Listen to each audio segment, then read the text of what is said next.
My name's Norm, I'm an alcoholic. I'm very honored and grateful that I was asked to speak tonight. I know Pat from down in the South Orange County area. He and I used to go, I still go to the men's Stag at 8 p.m. at the Canyon Club in Laguna Beach. And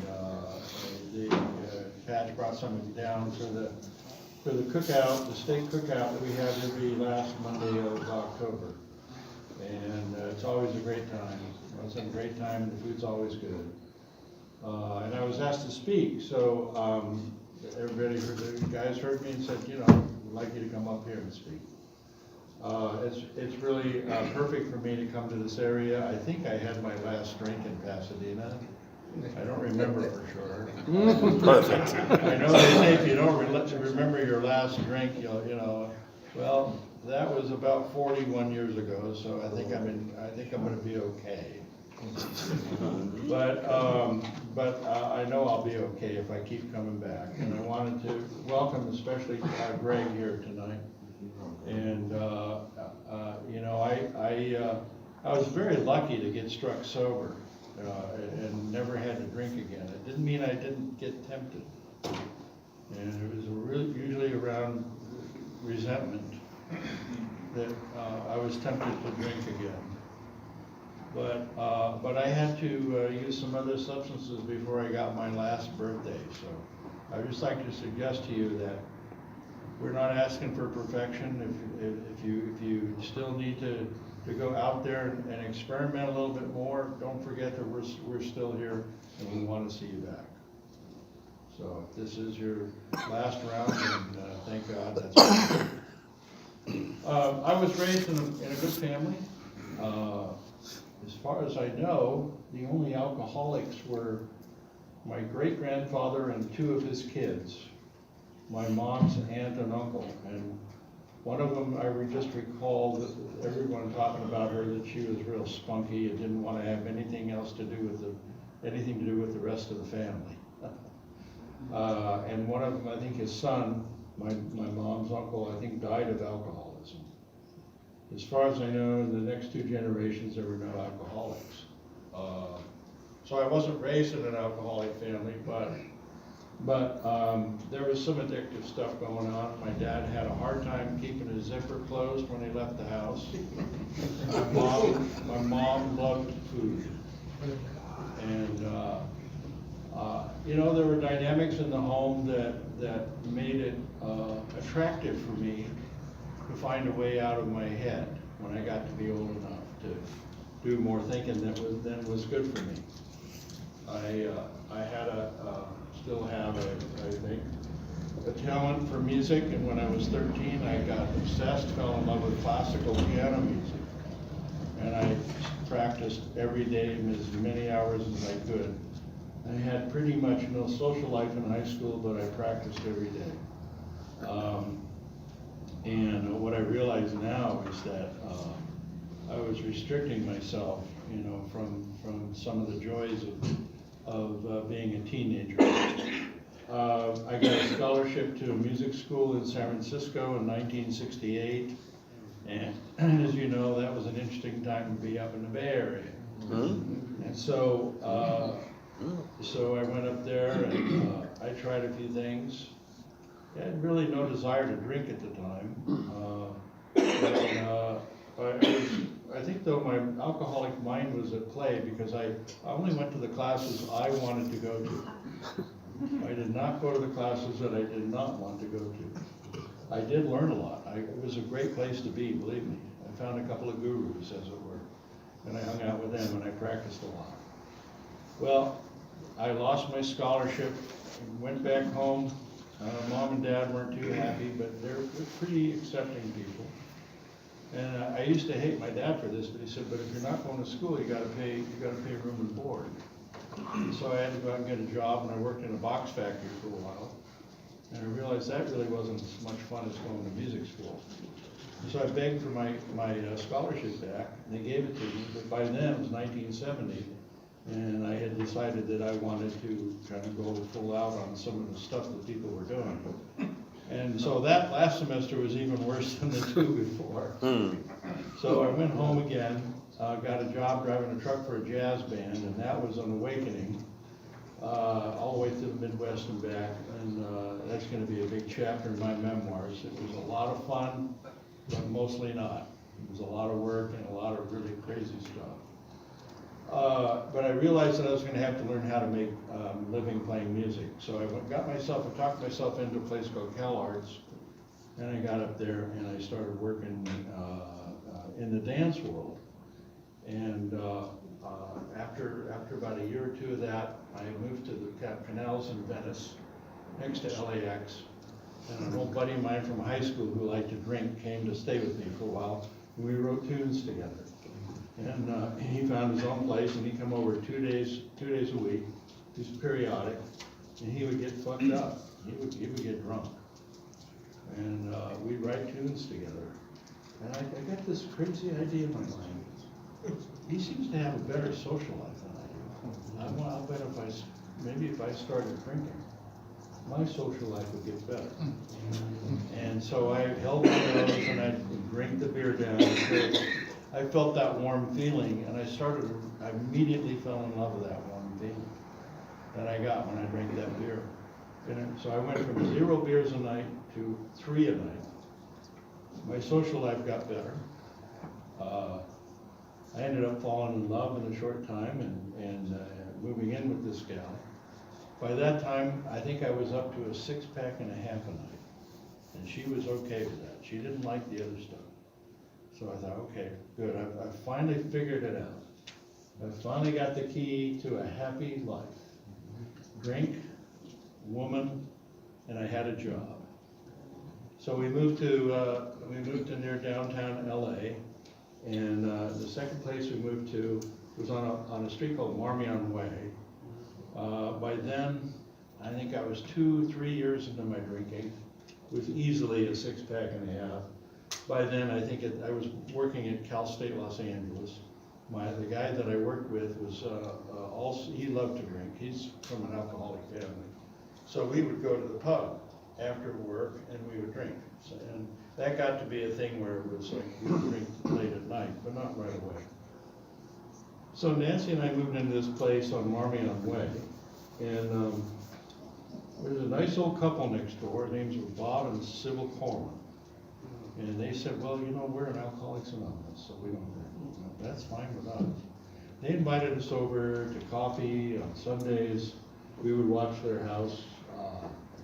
And they took trips, and they would watch our house when we took trips. And we thought it was such a nice thing that these old people had something to do in their retirement, fly all over the world and speak at these conventions, whatever they were. So, next 2 years or so, the drinking got worse. Nancy decided she was going to leave me.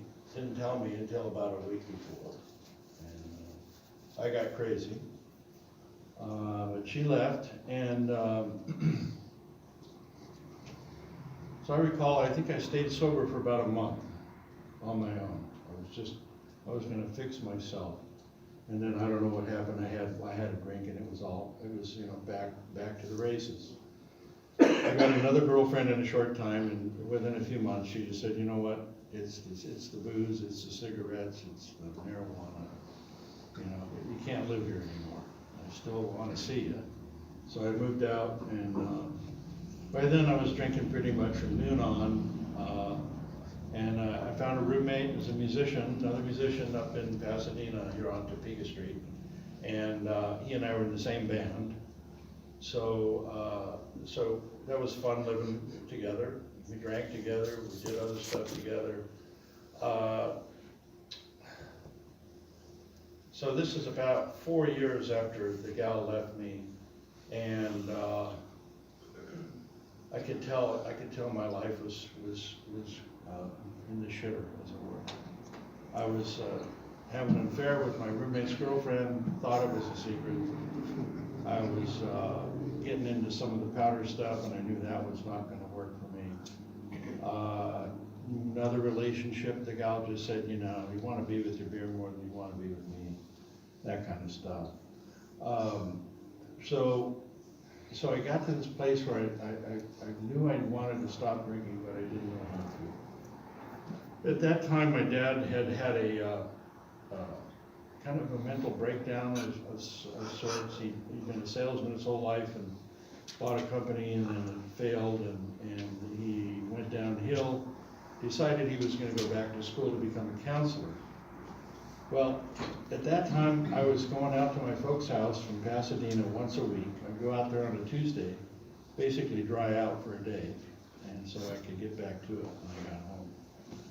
And, you know, hang out with mom and dad. They're pretty good people. They're both gone, of course.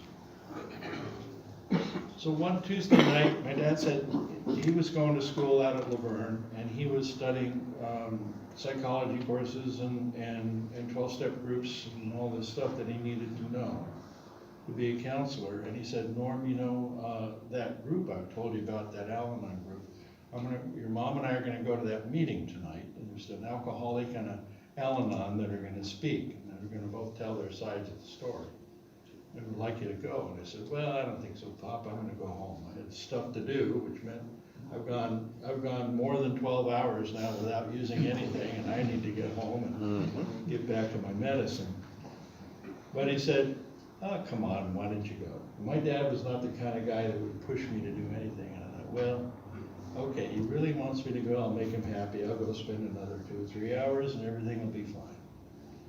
Well, I went to the meeting, and then during the break between the alcoholic talk and the Al-Anon talk, this little old lady, who's younger than I am now, I'll be 73 in a couple of weeks, came up to me, and I'm this kid, this 31-year-old kid, probably didn't look like he was in great shape, came up to me and said, young man, why are you here tonight? By the way, I was sitting away from my parents. I don't know why. Didn't want to be seen with them, I guess.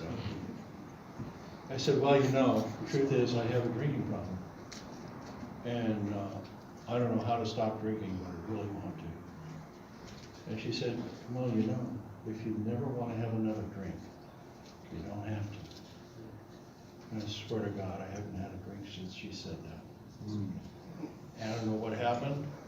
I don't know who did it, why they did it, but I know it was a power greater than myself, because it was lifted, literally lifted. Only other time I ever had a desire to drink was many years later when the gal I was living with was in hospice and was about to die. And her sister, in front of the whole hospice house, decided she was going to take my inventory. And it was pretty brutal. I went home, and my dear Kay had a 6-pack. She was ACA. She could drink a half a glass of wine. She could take a year to drink a 6-pack or more. But it was sitting above the refrigerator in the cupboard, and I thought about going to that night. I said, well, this is the way it's going to be. You know, that kind of stuff. Thank God I didn't. And I have AA buddies that kind of held my hand through a lot of this process. So Kay died, but I got sober. I went back to the pub at Cal State LA where I was drinking all the time, and I found an old buddy that I used to drink with, and there he was in the corner drinking Pepsi. I said, Ramon, what's up? He said, well, I have a DUI. I have a 502 is what he said. That's how long ago it was. And I said, well, you know, I haven't had a drink now in 2 or 3 days. I said, well, let's drink Pepsis together. And so a week or so later, he said, well, Norm, have you been to any AA meetings? And I said, no, I don't think I need that. You know, I don't have any desire to drink. I haven't had a drink in a couple of weeks. And he just laughed. He said, well, you're going to drink again if you don't go to AA. And I said, no. And I was offended. Finally, to make the story a little shorter, he called me a couple times. He said, look, I want to take you to a meeting. I said, no, thanks. No, I think I'm okay. He said, I'll come up and get you. He lived in Alhambra. And I said, no, that's okay. He said, we'll smoke a joint afterwards. I said, okay. Attraction rather than promotion. But he made a point. He says, only after you go to the meeting. I said, okay, I'll sit through it. Well, remember those neighbors of mine, Bob and Sybil Cohen? They were the alcoholics. They were living next to me and my gal who had left me eventually. Who should be getting up to take her 41st birthday cake in 1982. At 15, I'll finish up the story. We should be getting her 41st birthday cake in 1982 with Sybil home. And I knew I was home. I knew I was okay. There was my neighbor, Sybil and Bob. And they were so excited to see me. Oh, we didn't know you were an alcoholic. And I just kind of went like this, wait a minute. You know, I'm gonna go out there and smoke that joint. Bob said, I'll be your sponsor. And I said, you know, same thing. He's like, wait a minute.